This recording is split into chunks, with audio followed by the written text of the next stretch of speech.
Hello, my science lovers. Your time is very important to us. And we appreciate you being here. Your approximate wait time is about 45 seconds.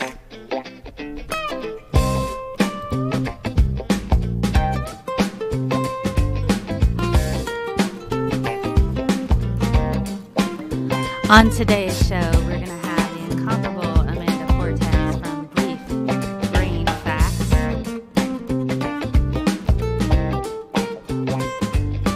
We have the Godless Iowan here joining us this evening. And we also have Rhetoric and Discord.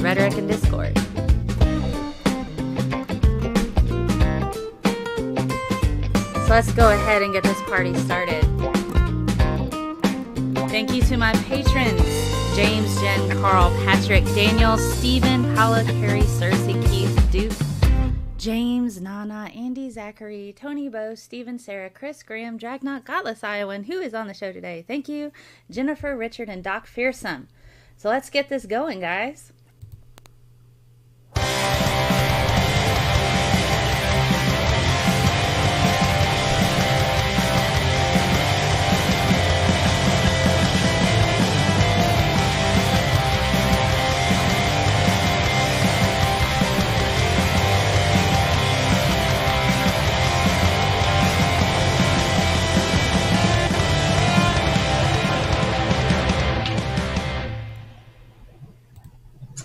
Alrighty, I'm pretty certain that I have unmuted everybody. So, hey guys, thank you so much for being on my show today. Yay! How you guys doing? What's up? Lots of rain. Yes, lots of rain, cold, just wonderfulness. So it seems like my picture of you guys is just like super blown up big. So, you know, I'm just gonna fix it right now. It's like super zoomed in, awesome big picture right like this. Here we go. All right. I think that works. All right. So, everybody, thank you for being on this Week in BS. Today we're going to talk about bleach drinking. That's a thing. Please don't do it. And so we're going to talk about all of the different things associated with the latest awfulness, an awful fad of bleach drinking, but it's been around for a while. So let me introduce my guest. So Amanda, tell us a little bit about yourself, what you do, and what's going on. Well, my name is Amanda, as she said. I am into the brain science stuff. I have a YouTube channel called Brief Brain Facts or Brief Brainstorms. And I pretty much just look at the brain and behavior. I love it. And I'm glad to be here. So thanks for having me. Oh, well, thanks for being on. I saw you had a new one on handedness and how that works. Mm-hmm. So check that out if you want to know about how your handedness affects your brain. It's like what fires off in what brains. That's cool. Godless Iowan. That's me. I'm the Godless Iowan, and I'm here because I'm here. I'm actually on the spectrum, so I was diagnosed with autism. But I run a channel. Go subscribe to me, and I have a question for Amanda when we get going. Sweet. Okay. So Rhetoric and Discord, why don't you tell us a little bit about you and what you do? So I'm Rhetoric Discourse. I'm a behavior. Oh gosh, I have a weird title. I'm a behavior analyst specialist. I'm a behavior therapist, and I work with the autism community. I work at a Center for Autism Spectrum Disorders, and I help modify behavior in severe behavior. So not just like little things. It's usually things like self-injurious behavior, like headbanging or other gross things. So that's what I do for a living. I've been doing it for a few years, and I have a YouTube channel where I mostly talk about flat earthers and other sciencey things every once in a while. All right. Well, thank you guys for being here. So essentially what I wanted to do, I have brought you all here today for this Week in BS because there's a new thing that's, well, it's not new. I say new. Nothing is ever new. We have the Romans and Greeks to thank for that. But we have this fad, this horrible cure-all fad that has come back, where people are giving their children bleach water. They're mixing sodium chlorite. They're taking sodium chlorite. They're putting it in water, like in a cup of water, and they're making a 28% solution of that. Then they'll add some kind of acid, like citric acid or just lemon juice. That's essentially what that is. They'll squirt that in there, like lemon juice is healthy. I'm gonna put it in with this sodium chlorite. But the reaction that recurs is you end up getting byproducts that are found in bleach. And so these people are making bleach water with a lemony flavor to give to their children to cure, guess what, guys? Autism. So Yeah. what are you like? Okay, I'm going to go around and say, what are your initial thoughts on this? We'll start with Amanda. What do you think about this just to start out with? Well, my initial thoughts, very unscientific thoughts, is that this is nuts. I mean, I couldn't imagine intentionally drinking what I would deem to be as poison, which is essentially what it is. It's not good to ingest. It's very dangerous. And yeah, so that's my initial thoughts. Initial thought that, well, rightly so, fair enough. Godless Iowan, what were your initial thoughts when you heard about the fact people are drinking bleach water to cure autism? Stop trying to cure autism. Stop it. Just stop. And like, the people doing this are the same type of parents that aren't vaccinating their kids because of fear of autism, and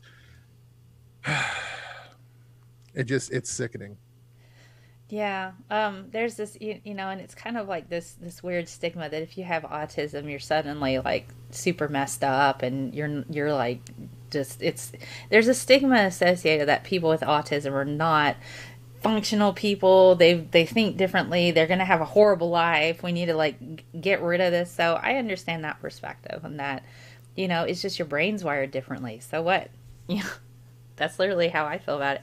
So what do you think about this rhetoric and discourse? My first reaction is like I've worked with families who have done other crazy things like essential oils to like treat seizures. Yeah. So I've seen it firsthand, and usually it's like, stop abusing children. That's not cool. Okay. And I tend to also like, I see a lot of this mostly like, it's one thing to do this to someone on the spectrum who can like communicate like, hey, my mom is giving me this stuff that tastes awful, and it's a different thing to do it, which I'm guessing it gets done to kids who can't actually like report that their parents are doing this and can't actually communicate like, hey, something potentially awful is happening, and they can't like tell teachers or peers or anyone else about it, and you have to sit there and silently suffer. And that's just heart, like it sickens me that those kinds of people exist out there that can't actually say that they're being abused. It's very sad. And I know we're specifically talking about drinking this, but there are also parents that are using this as enemas on their children, as a cure for autism. And it's just as, if not more dangerous that way, because because it's not good. It's inside your colon, a little bit of anatomy, that you have a lot of uptake there to take any last bit of nutrients. This is why suppositories is one form of medication, especially for people that can't take certain things orally, or they can't get injections. Sometimes they just do suppositories because it works faster. And the fact that your colon will uptake all of the stuff that's there, and so all that does, and I've actually read some things where there's a protocol on using bleached enemas to cure autism. And I think some of that might actually come from the fact that Andrew Wakefield, for a period of time, was working with a clinic. There was a medical doctor, I think it was down south, I cannot remember right off, so I might look that up here in a bit. He was working with a clinic where they were flushing out the colons of kids. This was similar to his original research that was considered extremely unethical, harmful to the kids, and they found, there was nothing that supported it whatsoever on flushing out the colon of your kid does not reduce signs of autism. And so I think maybe, and this is just speculation on my part, that somehow they think that if you're flushing out somebody's colon, that's going to remove or reduce symptoms of autism. And that's the only thing that I can think of where that connection came from. Wakefield should be in jail. He really should. He really should. Can I tell a slightly horrible story about my last job? Sure. It was sort of connected to Wakefield. Along with Wakefield, there's also what's her name, Jenny McCarthy, who promoted the whole autism or the whole vaccines cause autism thing. Yes. And at my previous job, the CEO of my company, so I've worked at a sort of working with the autism community for many years now. And in my previous job, we had the CEO, we were having a meeting, and before the meeting started, she's talking to some of the employees and actually says, I'm really thankful for the things that Jenny McCarthy has done for the autism community. And this just about killed me, from a woman who runs a company dedicated to trying to help people on the spectrum, that she would give such high praise to Jenny McCarthy. Mm-hmm. It just absolutely floored me. Yes. Yeah. Yeah. I have so many things that it's one of the things, and I think I mentioned this when I was on your channel the other night, was about Godless Iowa, was about this book called Bad Science by Ben Goldacre. Yeah. I highly recommend that book, because he talks about the media's role in pushing bad science, and how it contributed to anti-vaxxers particularly, and how they often use sometimes a lot of fear-mongering in order to push a narrative they don't necessarily want to push, but the way that it's presented can instill fear, and then parents want to act, and then you end up with all of this stuff. So, and then we've talked a bit about in the past about how you cover such topics without spreading the lie, So when you're dealing with bad science, especially with something like this has been around for a while. So this bleach drinking has been around. The FDA came out with a health warning in July 2010 saying, please don't do this MMS solution. And so the first person that I could find where this was coming from, who initially kind of spearheaded all of this, his name, let me find him because I sent you guys all this in our chat. His name is Jim Humble. All right. So Jim Humble was encouraging people to make this particular solution. And so he decided, and he discovered that chlorine dioxide quickly eradicates malaria. Well, it's an oxidizer, and it is a component that you can find in different types of bleach. And so, yeah, if you pour bleach on malaria, it's going to get rid of it. If you pour bleach on HIV, on blood, on any kind of cells that might carry a particular, like Alzheimer's, you have a particular gene. If they carry a particular gene, you pour bleach on that, it's going to kill it. You know what else? You could shoot cancer with a gun and that'll kill it too. You can pour bleach all on a tumor and that tumor is going to go away. But that doesn't keep it from affecting all of the tissue around it. So let me hop over to Amanda. So Amanda, why do you think, and you had some ideas about this, why do you think people are jumping on board with this idea that they need to drink bleach in order to cure things? Well, it's not just bleach drinking, but it's kind of this idea that any home remedy or poison can cure anything. And those are, well, the two main biases involved here would be the regression towards the mean bias. Mm.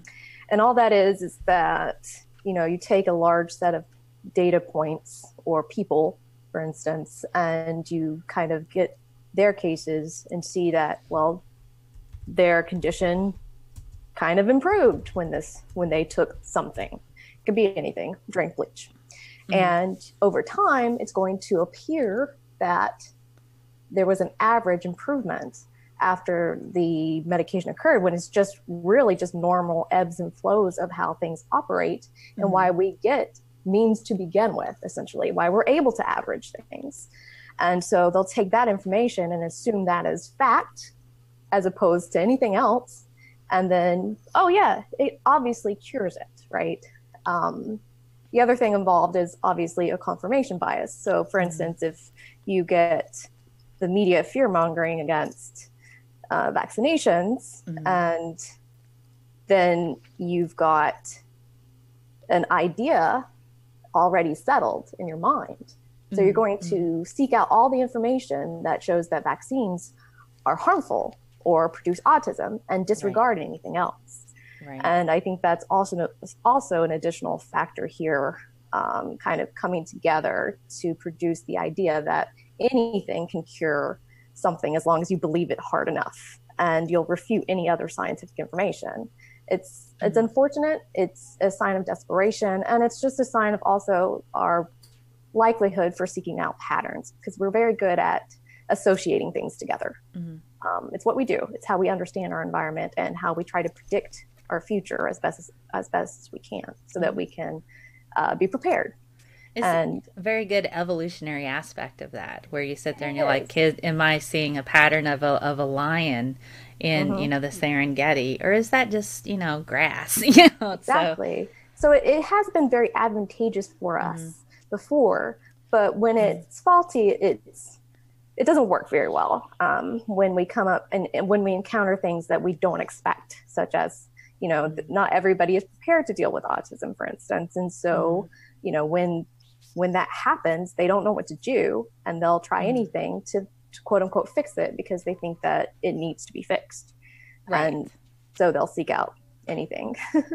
Yeah, this is true. I mean, I did a little 1 minute 20 video series on cognitive biases. They're all like the 20 different common cognitive biases, and everybody has them. And that's something you just have to come to terms with. Everybody has bias. We just got to keep it in check when it runs haywire and stuff. What I find to be particularly disturbing is that there's such an increased amount of distrust of science and medicine. And so let me hop over with Rhetoric and Discourse. So you work with the autistic community in therapy. How often do you encounter like a distrust in medical science with the people that you work with?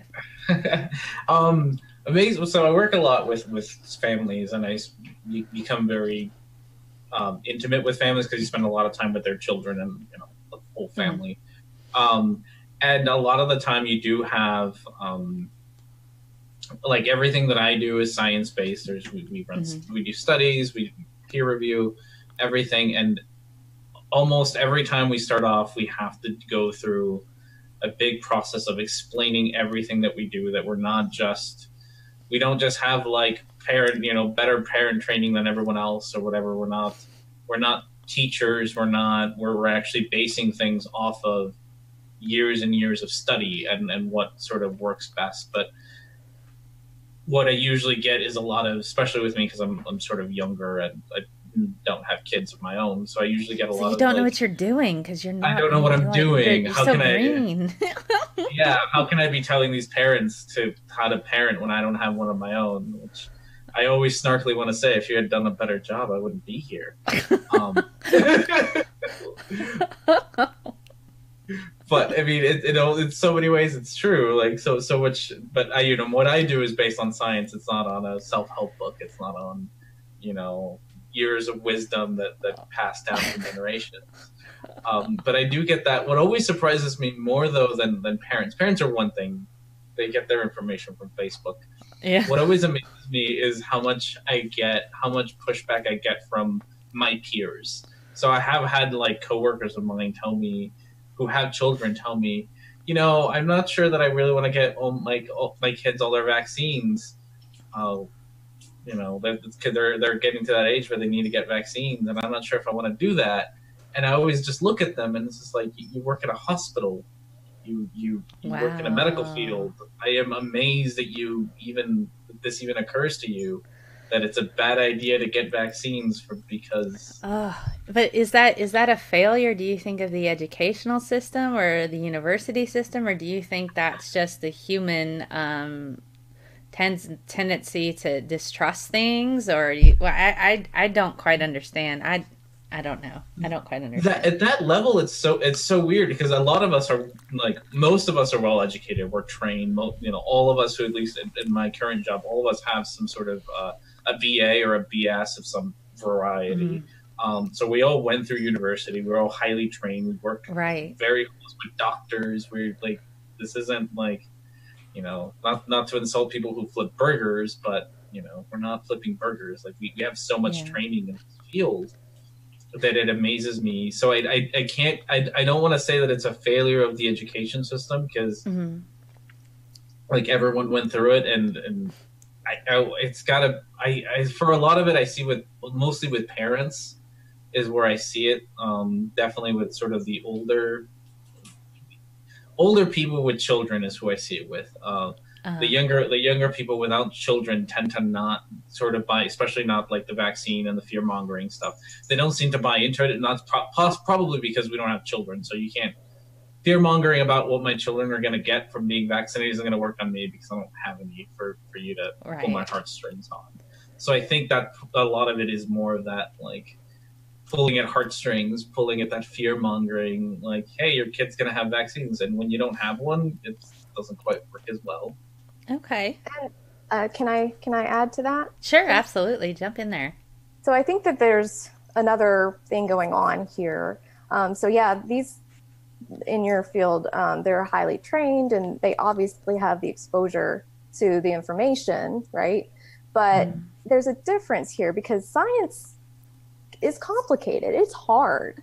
And for a long time, scientists did not explain to people very well, just the general public, and so their findings. And so when you would come in with junk science, that was very easy to get across, sensationalized as well, because maybe it was the vaccinations and autism thing, which, it's equal a bad situation. But any of the science that came out to disregard that, or to even explain how that was bad, it is hard to understand. And they, for a long time, did not do it.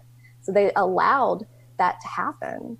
And scientists still do have a problem with kind of coming down out of the university and talking to people and just explaining their findings. See, that's why people like you and me are important. So we can say, they'll be like, here's these massive words. This is what they actually mean. and yeah, sorry. Oh no, I'm go ahead. You can finish. Oh no, I lost my train of thought, so it's fine. Oh, I'm sorry. Hopefully it'll come back. So I was going to say, I think that fear does play into a big part of this. Yeah, that was my second. That was my second part, actually. So thank you. And it's not just, it's fear that your kid is not going to be normal and have a normal life. And if you're in the autistic community, we don't really like using the word normal. Yeah. We would use neurotypical or neurodiverse. Neurotypical being what people think of normal. And so parents, they hear this autism diagnosis, and parents want to fix things. And so they go online, and you get online and there's no cure for autism. Yeah. And so they keep looking and they keep looking, and then they find these quacks out there that are selling all kinds of nature's remedies, or like this, drinking bleach water. And they go, well, you know, if they weigh the good with the bad, and they say, well, yeah, sure, this could hurt, but at the same time, it could give my kid a normal life. Yeah. And I mean, there's something to be said for selling even not just the product, but hope, right? Yes. Yeah. And yeah, that's particularly bad. I see some. I want to address something really quickly in the side chat. There are actual acceptable levels of chlorine that you can have in your water, as far as like the bleach water. The CDC does have access on their website on if you are in a situation where there's flooding, tornado, clean water isn't available. They recommend boiling water first, but if you don't have access to that, but you have access to bleach, I think it's a teaspoon per gallon. So a teaspoon per gallon is not the same as like a 28% solution of bleach water. So a teaspoon, a little bit, gallon, but a 28% solution of bleach water in a glass, that's vastly different. That's almost a third of the glass filled with a harmful substance. So yes, they do use different types of chlorine-based oxidizers in order to purify water, but it is in an extremely small amount and not enough to where it would cause you any kind of substantial damage, but enough to bust up any bacteria, viruses, that sort of thing. It won't eradicate everything in there. There's not enough bleach in there to eradicate everything. But that's essentially what that is, and that's what they do in that. So that's okay. And if you're hard pressed and you're out in the wilderness and you got like a puddle of water and you don't have water, but you got your bleach tablets, those are already measured in advance, and it tells you on the package what you can use and how many you need in order to purify and make water drinkable. So I was just going to address that quickly because I was going to talk about that anyway, so it just came up sooner. So fear for you, Amanda, you were going to finish your train of thought on that. Oh, I mean, it was pretty much addressed. I think GI addressed it pretty well. Pretty much. Okay. Yeah. All right. So some of the things that this like we said, this isn't a new thing. This is going on. So there have actually been sentencings associated with that. So I sent some information to the group chat here prior to the show. There was a seller of MMS, the Miracle Mineral Solution. They were convicted in May 28th, 2015 for selling this and transporting it. And so Lewis Daniel Smith, who's 45, was convicted following a 7-day trial, only 7 days, of conspiracy, smuggling, selling misbranded drugs, and defrauding the United States. Evidence at the trial showed that Smith operated a business called Project Green Life from 2007 to 2011. Now, I'm reading this off of the United States Department of Justice.gov, so you can check this out too. And so the PGL sold a product called Miracle Mineral Supplement, or MMS, over the internet. MMS is a mixture of sodium chlorite and water. Sodium chlorite is an industrial chemical. It's also used as a pesticide and for hydraulic fracking and wastewater treatment. So people are giving this to their kids. Hydraulic fracking, pesticides, and wastewater treatment. So sodium chlorite cannot be sold for human consumption, and suppliers of the chemical include a warning sheet stating that it can cause potentially fatal side effects if swallowed. And so you can buy sodium chlorite on the internet, but you can also buy all kinds of other poisons on the internet. And the different types of side effects that are associated with that, they do have like what they call an SDS sheet, or MSDS sheet. That's just kind of standard lab talk for a particular sheet that lets you know the safety disclosure statement. So it lets you know all of how to handle the solution or how to handle the chemicals, what your protective gear needs to be, if there's inhalation issues, what happens if you ingest it, that sort of thing. So this comes with an MSDS, letting you know that this is a harmful chemical. So they were pre-mixing this and selling it through a website, and that's how the government could step in. So I noticed there was some talk in the chat about what kind of laws can we put in place to make sure people don't do that. Well, right now, that's kind of what they're doing. If you're selling it over the internet as a cure-all, and you're selling it for human consumption in a solution base. That's how they're doing it. And then the FDA can actually step in as well, and then they can put restrictions on you as in addition to that. So you guys want to talk about what actually happens if you drink bleach? It's not good. I think sorry. I just can't even. It's so aggravating.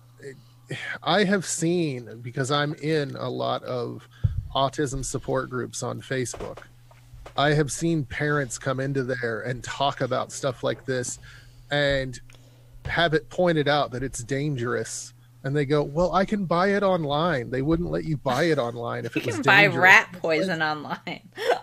You can buy all kinds of poisons and things that you can harm yourself with online. There's no cure for autism. I think we have to keep saying that there is no cure for autism. I think one of the material that you sent, didn't it say that Canada had actually banned the stuff? I think so. I'm not certain. So they're actually a step ahead, right? To help try to at least to minimize the damage as much as possible. Right. But I was reading also, obviously, what happens to the human body when people ingest it, specifically when they consume it via orally. And I mean, you can expect burning. Apparently it burns really hard, really badly. But then that's how you know it's working, right? Right. Yeah. Yeah. I mean, it's kind of this mentality that, there's no pain, there's no gain without pain, right? We've got that mentality kind of like solidified in our culture. And so a lot of treatments use that or take advantage of that idea, if anything, when that's not necessarily the case the majority of the time. I mean, if it hurts, your body's trying to give you a signal that you will have a harmful stimulus that you need to either walk away from or get away from as fastly as possible, or quickly as possible, because we need to protect our bodies. So pain is not actually necessarily a good thing, as far as continuing to hurt ourselves or injure ourselves. We have it for a reason. So listen to your pain receptors, please. One of the I say fun, but not in a fun way, testimonials that I remember watching for one of these, and I think sort of Jilly from Jilly Juice does the same thing. Oh gosh, where yeah. We're going to talk about bowel movements now. Yeah. So we're going to talk about bowel movements. When you drink bleach, part of you get some interesting things that come out of you at the other end. And the testimonial actually one of the testimonials that I heard actually talked about, like, this is all that bad stuff that they are putting in you coming out of you, and it's like stomach lining. Yeah. But they use it as part of their, part of the test. Like, this is a good thing that your stomach lining is coming out, when it's not a good thing, but that's how they sell it. Like, it's okay. And like Jilly Juice, I think, does the same thing, because she also has some weird bowel movement stuff that happens where she just uses it as like, this is your body being detox. These are the bad things. Right. She calls it waterfalls when you have explosive diarrhea. She calls that waterfalls. And then I just think of this, like the TLC song every single time. Don't go chasing waterfalls, man. You don't want that. This show, just like my rage level is intensifying as we there's so many of these crackpot cures out there. And with this one, okay, so a lot of children on the spectrum already have intestinal issues. Yes. It can be a comorbid issue with autism, where they have extreme irritable bowel syndrome. And so when you're destroying the bacteria in their guts, you're going to make that worse. And it's horrific to me that parents are doing this because they think they need to fix their kid. Yeah. And I don't understand how something, I mean, I kind of understand too because of bias and all that stuff, but I don't understand how autism in these parents' minds is worse than destroying the stomach lining of your child, potentially killing your child, or killing your child. How is any level of autism worse than your child's death? I can't help but think that because I kind of partially blame a little bit of the media for that. The way that they present it, like vaccines cause autism. You don't want to have autism. You don't, and they almost, and oftentimes we see that people on the spectrum are treated like they're not capable of doing anything. I have family members on the spectrum, and I absolutely love having conversations with them because their brain is wired so differently from mine. They're inherently valuable to our society in that they're going to see things from a perspective that somebody who's neurotypical is not going to see. And that's exceedingly important. That makes them, particularly valuable in that regard. So it's like, stop trying to make something a disease when it's really not. It's just a different state of of mental being. I mean, they're not any less human. They're not any less capable. They just have a completely different wired brain. I mean, they see things a bit brighter in some aspects. Sometimes they're super hypersensitive to sounds, but it's not like that's a problem. I don't understand why that's a problem. I have to think that there's a societal bias still as well, in that, I mean, if this was 50 years ago, autism was crazy. If you were insane if you had autism. They weren't being treated like it was just the way your brain was wired. It was, this person is insane and we can fix them. Right. And that bias is still carried on to this day. And parents, when you go through a pregnancy, you have all of these plans for how your child is going to be, and the child comes out and the child has autism. And so you either have to rethink all of that, or try to find a wonder cure. And I don't want to mention names, but we also have autism charities out there that take money in an effort to find a cure. Yeah. It gives more false hope because, well, this is a charity out here that works exclusively with autistic people, and they're going for a cure. So there has to be one out there.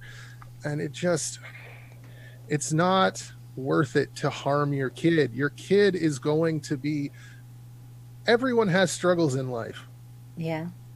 Every single person is going to have some kind of struggle in life. And yes, some people on the spectrum are going to everyone on the spectrum is going to have different struggles than say a neurotypical person.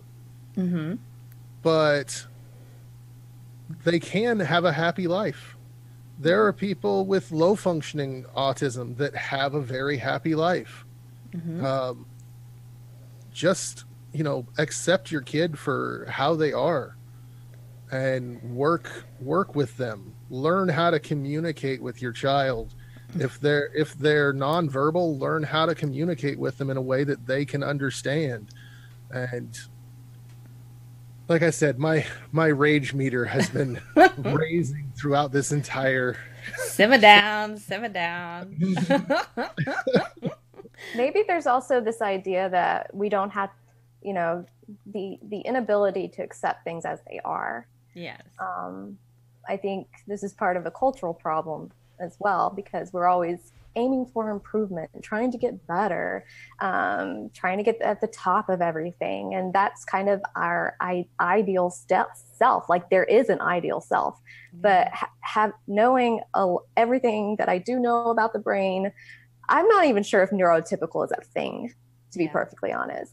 I think so many people have so many different things. There's so many different different little things that happen in the brain that we don't even know about, because it's a relatively new science, that can lead to some remarkable things. I just did a few weeks ago, a video about ASMR, and how just these little intricacies, these little bitty tiny different wiring in the brain can have such a different sensory experience that some people will never experience, with the tingling sensation.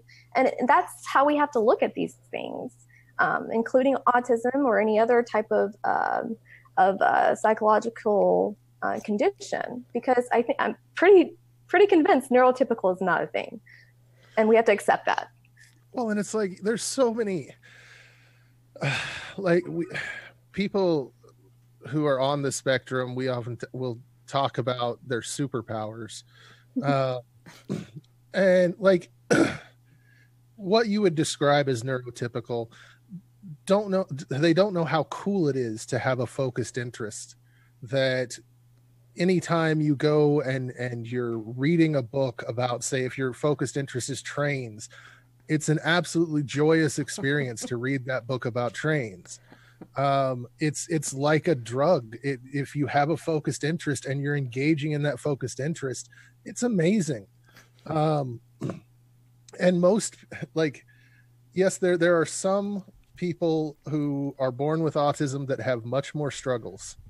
And I'm sure some of those people would like to be able to have some of those struggles eased, but they don't get better if you're constantly trying to fix them. Mm-hmm. Right. It's only going to get better with understanding your child and helping them be who they can be, and not what you want them to be. So I want to ask Rhetoric in Discourse, because he works a lot in therapy when it comes to autism. What do you think is the biggest challenge with your job when you're dealing with, particularly, I know you have some medicine-resistant parents, but what do you feel is the biggest challenge in communicating with parents in regard to the needs of their child? So I'm a bit... The thing with that is I'm in a very specialized, I work in severe behavior. So I deal very specifically with severe behavior. So I work with individuals who, for the most part, will bang their head against the wall enough to go blind. That's the kind of people that I work with. So at that point, I don't know, I know we're sort of, and I know you just asked a question, but I kind of wanted to go back to... Oh, no, go ahead, go for it. to what we're talking about, because, autism is a spectrum, obviously, by the name, right? And so when it comes to a lot of the higher functioning, it's true everywhere that it's just a difference in rewiring. But when it comes to the higher one, it's much easier for parents to find ways to work with their kids. They can, if you can communicate with your kid, it's much easier to try to find solutions.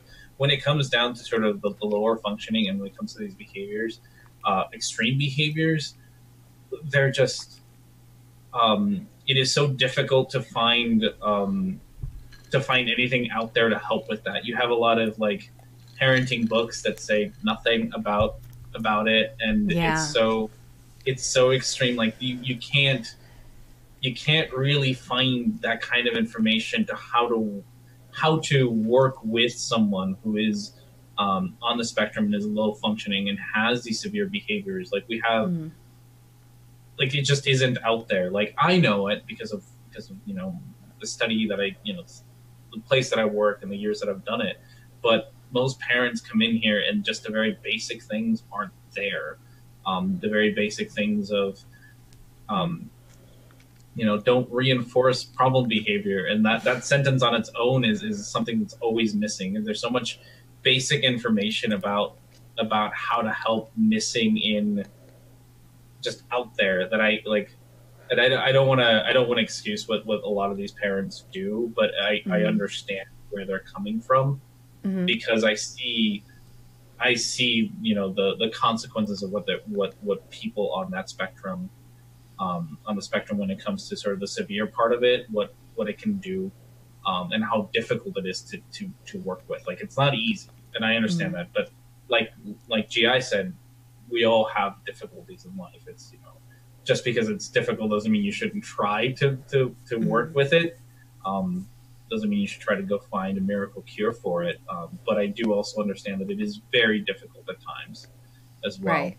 And I would just like to say, if your child is low functioning, then this is what you should be doing. You should go to someone like Rhetoric and seek out help in those avenues. Don't go with any theory that you can find online. You're going to get much better help by seeking out an actual professional than you're going to get on an online message board or something like that. Well, don't you think that maybe some of these parents are going to online message boards because they don't have the resources to seek out? I mean, to be honest with you, like, getting services from me is excruciatingly expensive. Wow. Like, you're looking to spend a day with me with everything. You're looking at, like, out of pocket somewhere between $400 and $600 a day. Right. Out of a service that will last 2 to 3 months. Yeah. So how can somebody get the help that they need for their child if they can't afford it? Yeah. So here's a question for you. So you talk a lot, Rhetoric, about parents not having the education that's associated with dealing with a child that's low functioning. What kind of resources do you think should be made available to these parents outside of Facebook to kind of help them understand that bleach water is not an option? You need to not reinforce poor behavior. And what are because you're on the front line with this. What are your ideas for that? What do you think would be beneficial to help these parents understand? In resources wise. Resources wise, like, unfortunately, the science that I'm in, I do applied behavior analysis, and it's relatively new. It's only, I mean, some of it is older, but most of it is relatively new, from like the 70s and 80s. So there just isn't a lot. I think a lot of the basic, and this is another problem with talking about science, because as I want to talk about this, I want to say things like, oh, learn about positive reinforcement and negative reinforcement and reinforcement schedules and words that don't mean anything when I say them to not people in my field. Yeah. So I think probably the best thing that I could say is take a lot of the materials that I have, like, people in my field learn and translate them into parent speak. Is there some way, because I'd really like to help you with that if at all possible, because that's kind of what I do. I work with teachers. I also try to work with other scientists to make their research tangible and accessible. So if there's something that you want me to help you with, I don't mind doing that. I have a master's of arts in teaching, and it's in secondary science education. So this is what I do. So if there's something that I can do to help make resources available in the form of a video, pamphlets, PowerPoint, let me know, because I love contributing to the community, and if I can at least help your job be a bit easier, and with that to me, that also raises scientific literacy, which is the point of why I do what I do. So, and that's such a difficult thing, because so like at the end of an admission with me, we give parents, like, here's a bunch of papers telling you what we did and the treatment that we did and how you should implement it. And I spend, I don't know, maybe 2 or 3 days writing this up, when the rest of the time I have to write in my medical notes and everything. I have to write them in this very specific scientific way. Yes. And then I have no practice, absolutely, by the end of it, writing for a parent. Right. I have a whole lot of practice, writing for medical records. I get to do it once every 5 to 6 months. I get to write for a parent. So it's this conflict of, we practice writing science and we practice writing for medical records constantly, but we never practice writing for parents. We don't get to do it often enough. I wonder, would it help you if you were to give me the type of terminology that you actively use and I were to go through and do a series of videos? Have you gotten notes from your therapist for your autistic child? This is what this word means, and this is how you can implement these strategies. And to go through, you know, step by step to kind of break it down, because I don't mind doing that. I don't want you to like give me information about your patient or anything like that, because I know HIPAA is a thing and we must respect that. So, but if there's something I can do to at least make something accessible to kind of boost literacy, and at the same time say, this is why you need to do these things, this is why this is important, in like a non-threatening way, maybe that might help you. I don't know, but I'm willing. Just let me know what you think. So. I almost wish there was like an ABA parents book. Like there's countless books on Amazon on parenting, and I don't think there's a single one that specifically uses like the science behind what I do. So you've been quiet, Amanda. What do you think about all this? What do you think would be good ways that we can like connect with the public on, especially when it comes with the more profound cases of the low functioning autism? And I imagine that's got to be very scary as a parent to have a child like that and you have absolutely no idea what you're doing. So what do you think would be a good way? And then I'll ask GI about that. So what do you think, Amanda? Well, I look at the unscientific information, the cure-alls, panaceas, as a form of propaganda. Mm-hmm. And I think that the best way that you can counteract that is to create your own propaganda. And so that would be to take, like what you were just talking to Rhetoric and Discourse about, right? Is to create some videos, maybe make a parent book, parent literature that will help inform the public because they are looking for this information. They're looking for it. They're receptive to something. But it just depends on what ends up coming up first. And it's always going to be what's most likely searched for and things like that. And right now it is the bad stuff, the stuff that doesn't work or is quite harmful. And so I think it would take, it's going to be a long time. But I think that we have to start creating our own literature with experts and having scientists and clinicians come to the public and become more public facing in that regard. Because we owe that to society. That's why I do my channel, because I feel like people need to know more about what I know as best as I can. And it's my duty to society to give them this information, because I didn't exist in a vacuum. Society helped me get to where I am and get to the knowledge that I obtained. And so I should share that. And I hope that more clinicians and more scientists believe the same. I think over time they will. They can see the harmful effects of this anti-science movement and actually the barriers of affordability as well, which is a big issue with me. Yeah, I find the whole reason why I even started this project that I've been doing now for a couple of years is the fact that the scientific literacy is progressively getting worse with every year. People just don't understand. Science is getting more complicated and less accessible. Yes, exactly. Less accessible because of how expensive and costly it is. And so people are looking for other things and easier things to have access to. Absolutely. So it makes like what you do particularly important. I try to make it as accessible as possible. That's why on Saturdays my viewers pick what it is I talk about. What do you want to learn about? And then I incorporate critical thinking as much as I can with that within that avenue. But it's there, so it's engaging, it's interesting. That's what I do. But I also have requests from teachers, and so that's why I'm like Rhetoric and Discourse. If I can do something to help you out, that's going to not only generate more information to the public as to what this is, what you do, how important it is, and here's some information if you're a parent with a child low functioning. This is this information here. So if I can help with resources, I absolutely am all about that. So that's completely fine with me.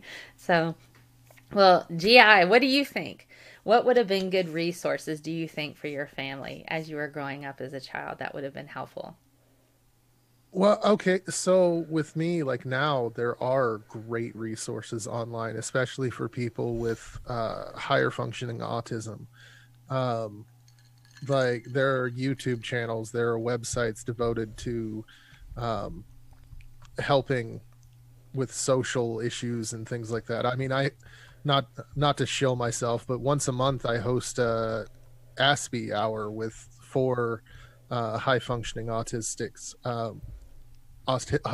people, um, and there's a lot of great information out there. It's harder for the low functioning, and I think it's more desperately needed for people with low functioning autism. Like, and since autism is a spectrum, there are things that I'm very high functioning on. There are things that I'm very low functioning on as well. I found out that I can communicate online much better than I can in the real everyday life. Fleshland. Yes, in Fleshland. If we were sitting in the same room having this conversation, I would be quiet. I would be stimming constantly, and it would be much less. It would be much more awkward because it would just be like, I know I should say something here, but yeah. So look, I mean, there's a lot of great information out there, but not so much for the low functioning, and I think that's where it's desperately needed. And what's really bad, I mean, it's not bad, but there's a saying with autism, with if you know one person with autism, you know one person with autism. What works for one person is not going to work for the next person, so that can be really hard when it comes to finding information online, because what worked great for one family might not work at all for your family. And so I think we desperately need people like Rhetoric and Discourse and ScientistMel and Brief Brain Facts, and all of us working on information that can be put out that is readable by parents, that can be understood by parents and not simply by scientists and doctors, because I think that's probably a lot of the fear. Is you hear all these when your kid gets their autism diagnosis, and even when I got my diagnosis like 3 years ago, the paperwork was filled with terms I had no idea what they meant. And you're sitting there, this doctor is telling you, this psychologist is going, okay, so this is what it is, this blah blah blah blah blah blah blah, and you want to ask what one thing is, and then they've already said a second term that you don't understand. And like, do you have like a list of words so I can look this up later? Please put them all down. Yes. And oh boy, gonna go look on PubMed and find more really hard words to describe the really hard words that I just got. Yeah, it's like, so I mentioned before we started that I had a question for Amanda. And go for it. Yes. Amanda did a video on left or right-handed. Mm-hmm. And I'm right-handed dominant in everything that I do except for stimming. I stim mostly with my left hand. And I have no idea why that is. I honestly don't know what stimming is. Stimming is any kind of movement that you do. Like when I'm on camera, I'm constantly moving my hand. It's a comforting thing that people with autism do. It can be dangerous. Like what Rhetoric and Discourse was talking about. Some people will bash their head against a wall. That's a very extreme form of stimming. Okay. It can be repetitive movements or repetitive sounds. Like one word that can calm me down is panda, which is really weird, but it does. But pandas are so cute, so I completely understand. They are. So they are. They're cuddly. but it's just like a repetitive motion. And when I'm talking about my repetitive motion, that's generally with my left hand. I'm like constantly going like stuff like this, or playing with my fidget spinner. I don't know. It was just an interesting thing that I thought of when I was watching your video, that I'm completely dominant right-handed except for when I'm stimming. That's interesting. I think the handedness is very interesting in the neuroscience community as far as understanding language production. Because I think as you watch the video, probably because the language center is typically localized to the left side of the brain, at least for language production. But for some, a subset of lefties, about 19%, I think, it's on the right side. And for some, for 5% of right-handers, that's the case. But overall, about 94% of people of the population, the language production area is localized to the left hemisphere. So that's a great question. I would have no idea how to answer that. Awesome. I'm sorry. That's fine. That's fine. I don't know a lot about autism and the brain, to be perfectly honest, or anything along those lines. And maybe Rhetoric and Discourse could tell me, and then I could probably kind of glean why you might do that with your left hand, if you know anything like that. But honestly, I don't know. What do you think, Rhetoric and Discourse? Let's see. So stimming tends to be like automatically reinforced. So whatever it is that is happening is in and of itself a good thing. Is the best way to put it. I don't know how that's wired brain wise at all. I know that there's been some studies about it being connected with sort of just motion, and I forget which part of the brain releases good things when it comes to motion, but is that around the temporal parts? I thought around the temporal parts of the brain is where like the pleasure centers are. I don't remember right off. So we've got a few areas of the brain that deal with motion, but when that gets combined with a good sensory experience or a good feeling, is it like a conditioned response? Is that what you're saying? Possibly. No, it's not. It shouldn't be conditioned. Okay, so it's more of an automatic. Yeah, it's automatic. Yeah, it shouldn't be conditioned. So it's an automatic response, and it's like the motion itself tends to be what brings release. I don't know if it releases dopamine or releases something in your brain that creates the pleasure, and the motion in and of itself releases that.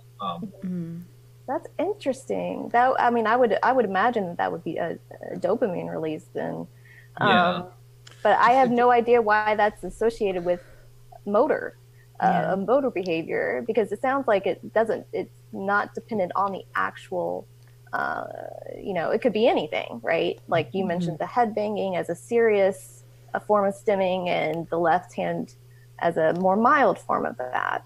Are you GI, do you know if you write in a hooked or straight position with your right hand? I have horrible handwriting.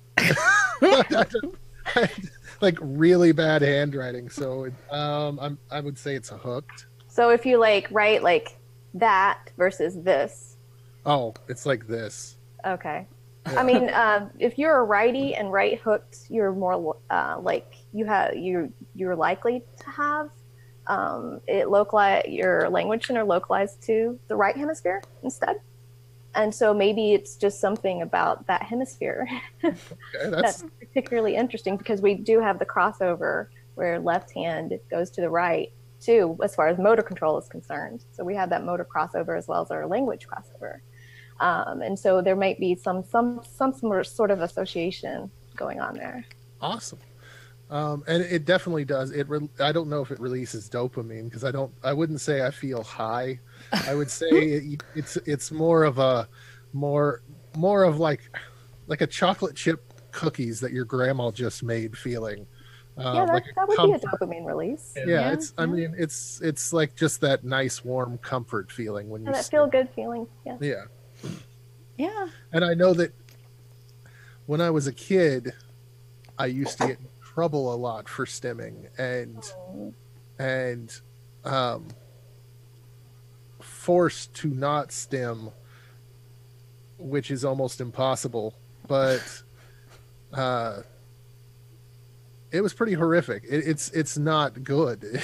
Like Yeah. if your kid, like some stimming, definitely extreme forms, you have to figure out how to handle that and get it under some form of control.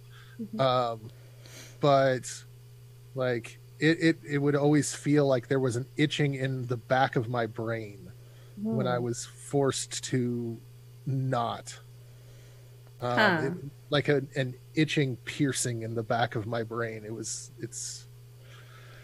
And teachers used to do that a lot because I would be writing a test and my left hand would be stimming, and you'd get screamed at. And it's like, that's wrong.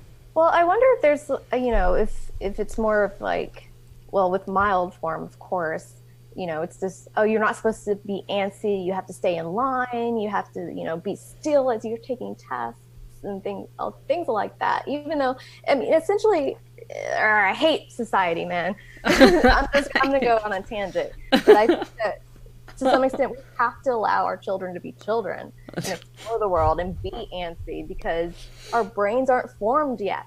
Not until they're 25, man. Not until about the age of 25. And so we're going to have these little idiosyncrasies. And that can be explored as long as it's not hurting you or someone else. Or both. As long as it's not hurting anybody. Just let it be. Yeah. It bothers me.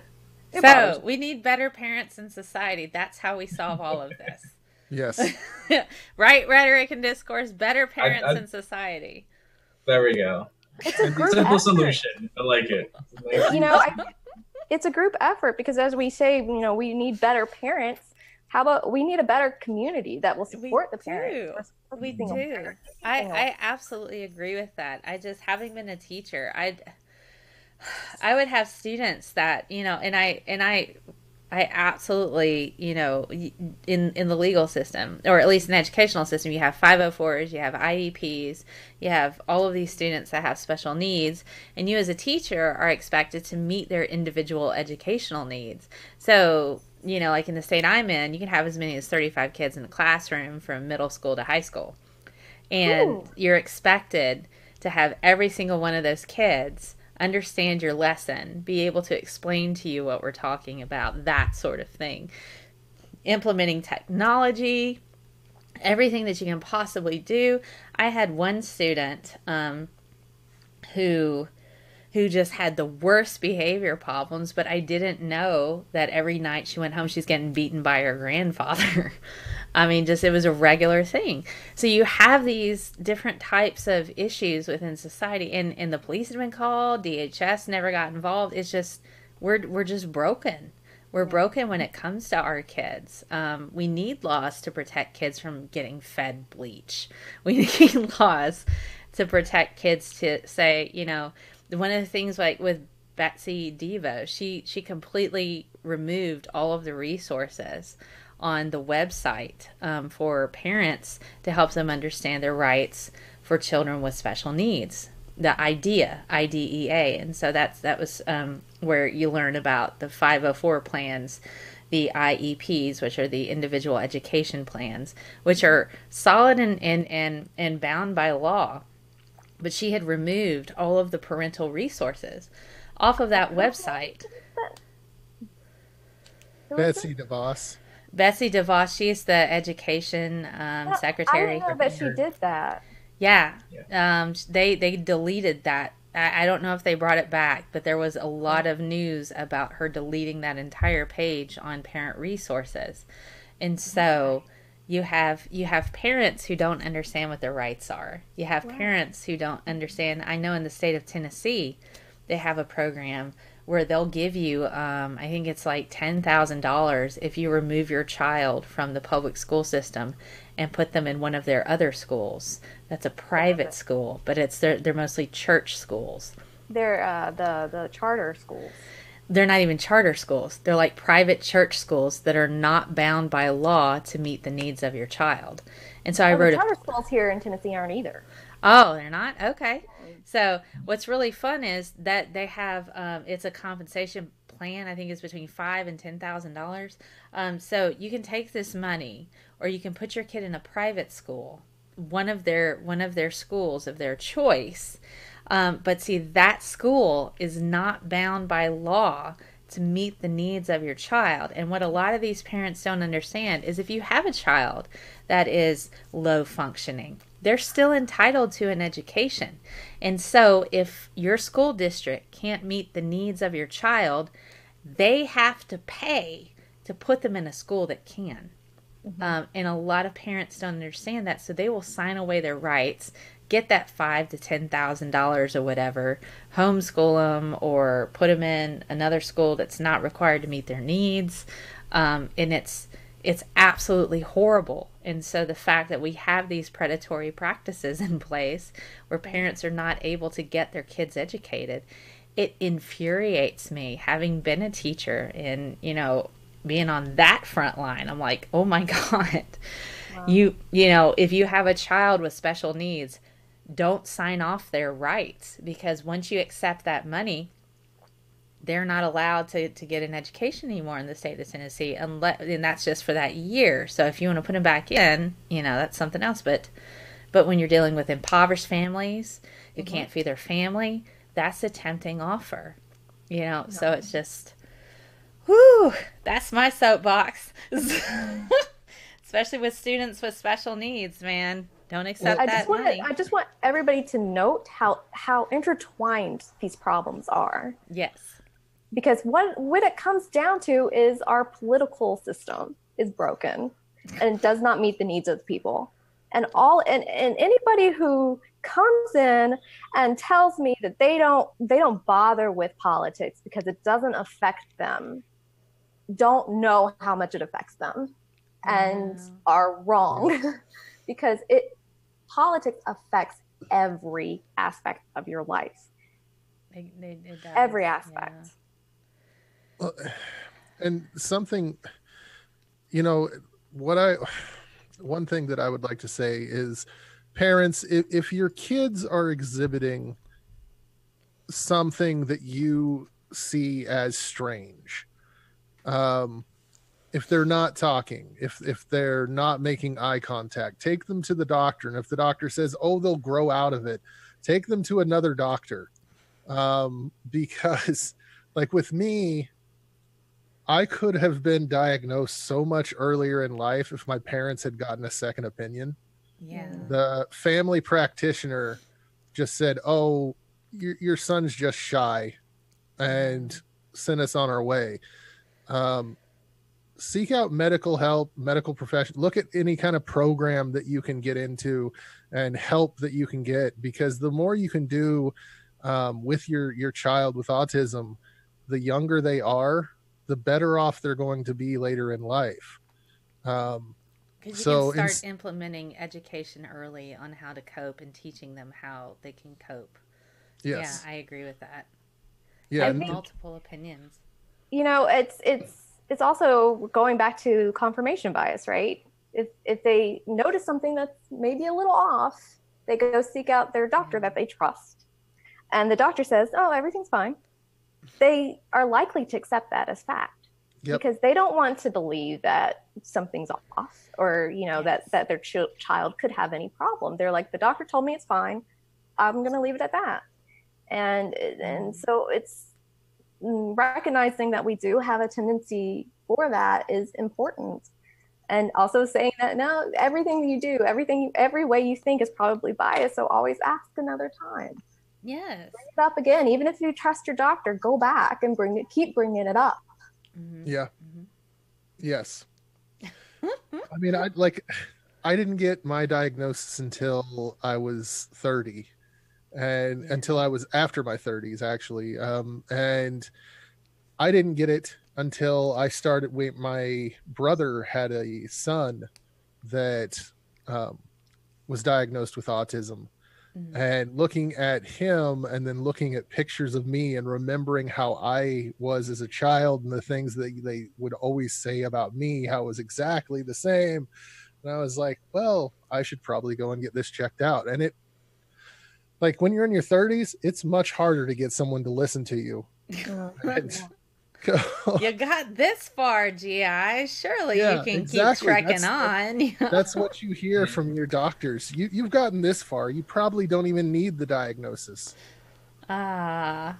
And Oh, along gosh. along with that, one of the things that I've noticed a lot is, especially what I do is I see that like people on the spectrum who are higher functioning tend to get less help because you cause less trouble, especially in a school system. Yeah. Like the Yeah. people that I see, I get them once they're big and they're older, and then it becomes unmanageable by schools, unmanageable by parents. Nobody Mhm. bothers to do this when you are younger, where it would be easier to actually provide those kinds of resources, to provide that kind of help. But everyone always waits until you have, a big 16-year-old who the classroom can't handle anymore, and that's when they end up with me. And that's not like, I don't. It would be better if they had come to me when they were 5. Than Right. then That's when like Yeah. growing up, my brother had hyperactivity attention deficit disorder, and he was always bouncing off the walls, breaking something, throwing stuff across the room. And so my parents were constantly dealing with him, and they weren't thinking of the other son that was in his bedroom sorting his sticker collection for 5 hours straight. Um, Well, yeah. If you're doing So- that, you're not getting in trouble. For all yeah, they know, you're reading a book. Yeah. You're so So- quiet. Even if it is sticker collecting, or sticker arranging, like the kid who's doing that isn't bothering the teacher during class. yeah, Yeah. oh yeah, It's the kid who's bouncing off the wall, Yeah. and that's Oh Lord. squeaky wheel gets the oil. Yeah. yep. That's That's unfortunate, what it and maybe perhaps some better training with teachers on recognizing things. But to be quite frank, they're quite underpaid, and they have so many demands on them about what they're expected to do. Meet the needs of every single child, every single lesson is quite a feat in itself. So when you incorporate children who have profound needs, and even if they're needs that are high functioning autistic children, you still have the social aspects to take into consideration. You don't want them bullied. You don't want them misrepresented or misunderstood, so you want to try to foster positive environment, and that can be quite difficult at times, but it's not impossible. But it is a lot of work. So, and something other than here's the latest pamphlet on what we're Right. saying on that, Can I ask a question? Sure. For Rhetoric and Discord, and also GI, because this will involve both of you guys. But I saw earlier in the chat that people were saying, well, maybe the problem is the label of autism. How, for both of you guys, how much do you think that getting that diagnosis is beneficial or harmful? Now, I'm going to say that my bias is that it's probably more beneficial than not.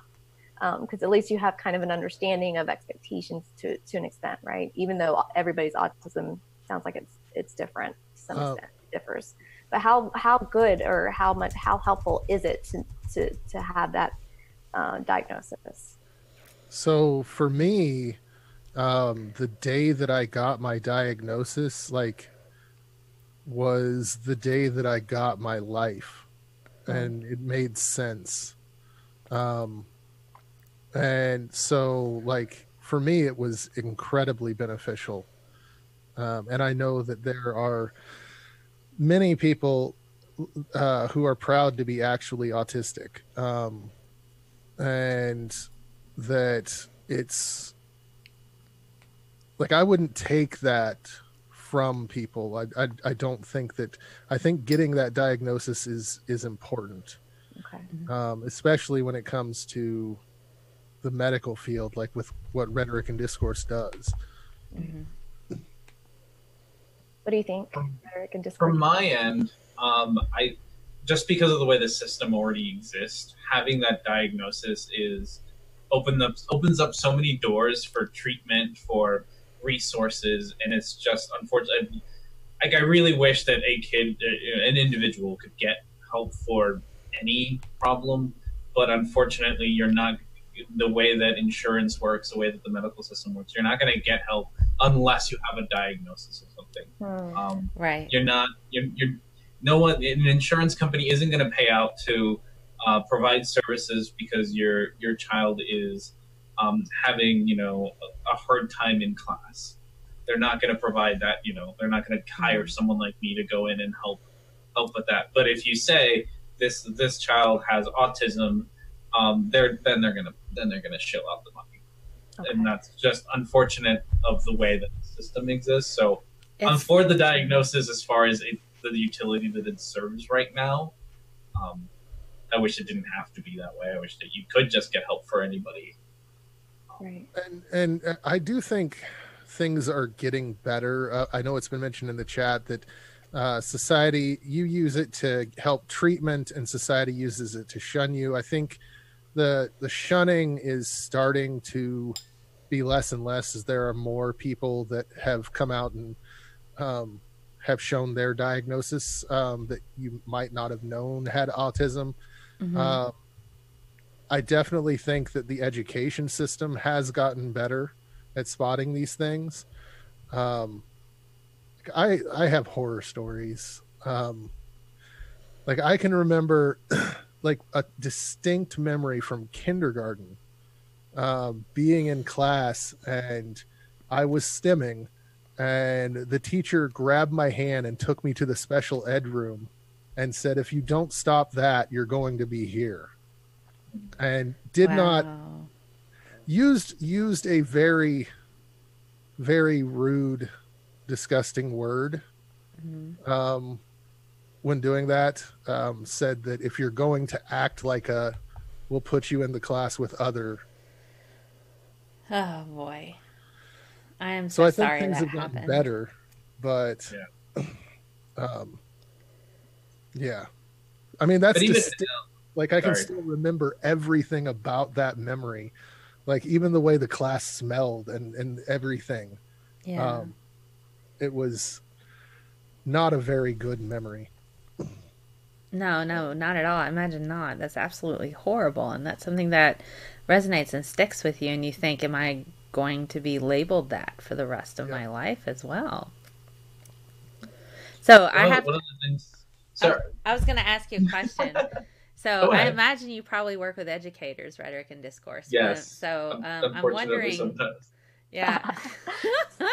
I wonder, how, I know you have a statement prior to this question, but my question is, how do you feel about the current state of educators for those that are low functioning with autism and possibly might even believe that drinking bleach would cure these ailments? How do you navigate that? It is difficult, and I've had, along with sort of the story that GI just said, recently in a school that I was in, I noticed how much the teachers and the paras in the room were, like, promoting being able to leave the room, like, being, not like, graduate out of special ed. Was a thing that was promoted a lot, and I think that goes hand in hand with the stigmatism of being in special ed, that you get to graduate out of it, that you no longer have to be in here with everyone else, kind of thing. Like that's a goal. It's a good thing. Yeah, it's a good thing that you're gonna get to leave this room and not. Wow. And so, and I just saw this like 2 weeks ago in a classroom, and I don't think the teachers necessarily meant anything wrong with that. I think they were genuinely trying to encourage students, but at the same time, that goes hand in hand with the kinds of things that GI was talking about. Like, this is a bad place for you to end up in, is this room. And I have had other, like, I plenty of the teachers who, again, usually older teachers, younger teachers tend to not hold some of these biases, but you get a lot of older teachers who are very much so in the, oh, I've been doing this for 30 years, and this is how I've always done it. It's always worked, and not understand, That's not what we call understanding what it is. conservatism bias. We've always Yeah. done things this way, so therefore it must always work this way. But humans, just like viruses and bacteria in society, evolves and changes. We get new technology, we learn new things. It's evolve or die. So that's a consistent thing that I run into with people in general, is they think because something has always been done a particular way, that's the best way to do it, and we can't possibly learn new things and be better. And I do wish, so like between the two, I used to teach, and I used to work in schools, sort of doing what I do now, but in schools. One of the interesting things that I found between when I used to do this in California versus where I do it now in Nebraska, is how much more meaningful something like an IEP was in California. And it had everything to do with the fact that in California, everyone sues you for everything. So you didn't mess with an IEP because you got sued for not following an IEP. Yes. And then when I got to Nebraska, nobody sues anyone. So they were being followed, and parents didn't know that it was a legally binding document.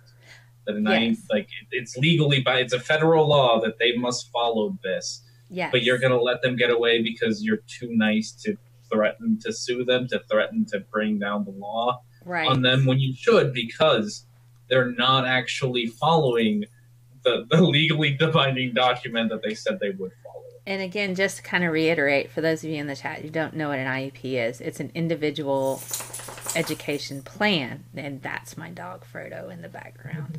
Anyway, so that particular plan is put together by psychologists, psychiatrists, in addition to parents, educators, teachers, and administration, as well as the board psychologist, to try to meet the educational needs of your child, because they have and what I hate to use the term accepted, but there are specific diagnoses that fall within an individual educational plan. So if your child has one of those diagnoses, they are protected by law, and teachers as well as administration has to follow the guidelines within that, or they're in breach of the law. And a lot of people don't understand that if you get an IEP, that's solid clad. They have to print out materials for your kid. They have to allow them to have a device in class to help them transcribe their notes, or they have to have another student provide them notes. They have to sit at the front of the class. They have to be given extended time in order to finish assignments. They have to be given extended time for state mandated tests. That includes the ACT as well. And the IEP can carry over into university. A lot of people don't even know that. If you have an IEP in high school, you can carry that over to university, and they have to, required by law, to meet the needs of your child. That doesn't mean that they're getting anything handed to them. That means that professor has to give them extended time, has to do all the same things that they've been getting. So if you get an IEP, that's a heavy freaking thing. And so if a school district or a school is in breach of that, you can absolutely say that they're trampling their civil rights at that point. And I've actually had to deal with that in the past, where, I had a family member whose rights were completely trampled. And I'm like, I've been an educator. I know the law. You're not going to win this. And I had to get activist groups involved. It was a big mess, but what were they going to do at that point? Nothing. So, yeah, there's a big problem with that in universities, for sure, where professors won't abide by the plans that that are needed for disabled students, and so a lot of disabled students fall through the cracks, unfortunately. That's true.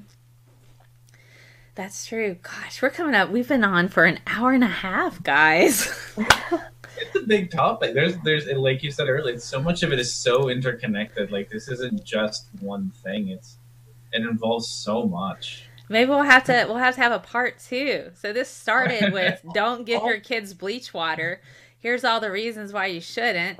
And here's all the things that you can do to be better parents and just better people in the world, by the way. So, and all we've talked about is really the one bleach water thing. There are so many other crackpot things out there.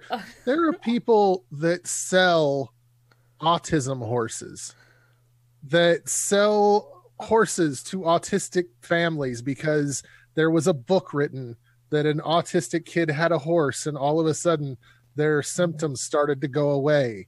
And there are people that breed horses that say that they're specifically bred for children with autism. And it's just a horse. It's not like, maybe your kid likes animals. Maybe they don't. Maybe their focus is horses. Yeah, exactly. Maybe that child's focus was a horse. I knew a child whose focus was an owl for about a year. And then later it was a deer. And after that, it was a raccoon. So, I mean,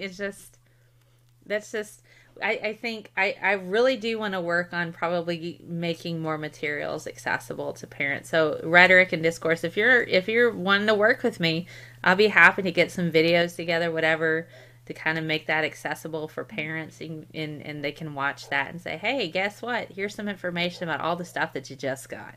So we're going to break it down for you, and maybe some fun music in the background that'll make it, less weird. So yeah, no, it is very intimidating, unfortunately. It is. So yeah, to get one of those packets of everything. Just sit on that and let me know what you think, and let me know how I can help, and I'll be happy to do that. So I'm going to thank everybody for being on the panel. So I'm going to go back through, tell us, where people can find you and stuff. So Rhetoric and Discourse, I'm going to start with you. Where can people find you? Talk about yourself and what you do on your channel. I'm Rhetoric and Discourse. I have a YouTube channel called Rhetoric and Discourse. I talk about flat earthers mostly, but also other science and things, and occasionally politics. I do a show every Sunday, which seems to be the only time I regularly do anything nowadays, where I just talk about whatever nonsense the chat wants to talk about. So it usually is not about what we pick a subject, and then we end up talking about video games instead most of the time. That's awesome. All right, Godless Iwan, tell everybody where they can find you and what you do and all that jazz.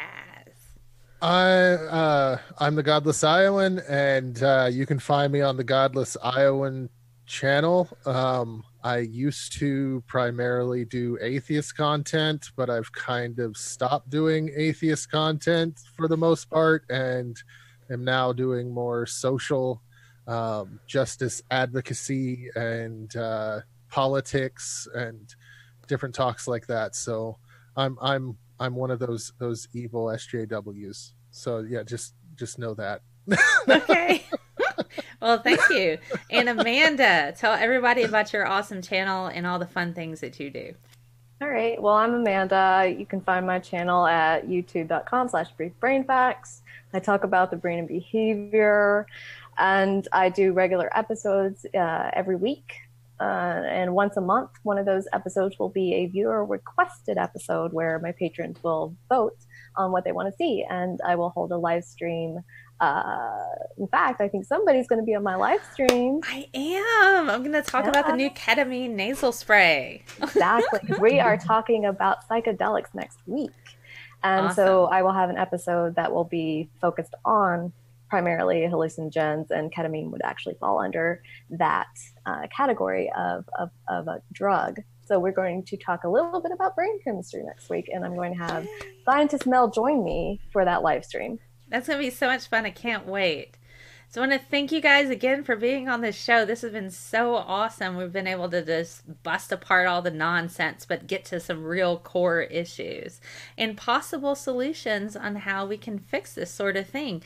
So if you like what we do, like, share, subscribe, go and click on, I put all of their, I got to add Godless Iowan because he was last minute. So in the description, you can find their channels there, and I'll add GI's as well, and how you can find him on Twitter. If you have questions, You can find us on Twitter. Ask me questions there, and I'll be happy to help. I'm going to thank my patrons really quickly. James, Jen, Carl, Patrick, Daniel, Stephen, Paula, Carrie, Cersei, Keith, Duke, James, Nana, Andy, Zachary, Tony, Bo, Stephen, Sarah, Chris, Graham, Dragnot, Godless Iowan, Jennifer, Richard, Doc Fearson, and Neil. Thank you so much for being a part of what we do here, and I want to thank you guys for watching. Let's see, tomorrow night is Spirited Science, where I have Atheist Edge, Stephen Bauman. I also have RJ Downard, and we're going to talk about Michio Kaku, and we have a cocktail associated with that. So go find the cocktail recipe and join us as we sit around and talk about the awesome sciences hymn. And Saturday, I don't know what you guys want me to talk about yet. The poll is still active, so please do vote on Twitter. This has been amazing. Thank you guys for being on my channel. Godless Iowan, Amanda Cortex, and Rhetoric and Discourse. You guys are awesome. Thank you for being here. Let's do this again soon sometime. Yes. Yes. Thank you for having us. Awesome. Well, I'm going to sign off. Bye, guys. Have a great night.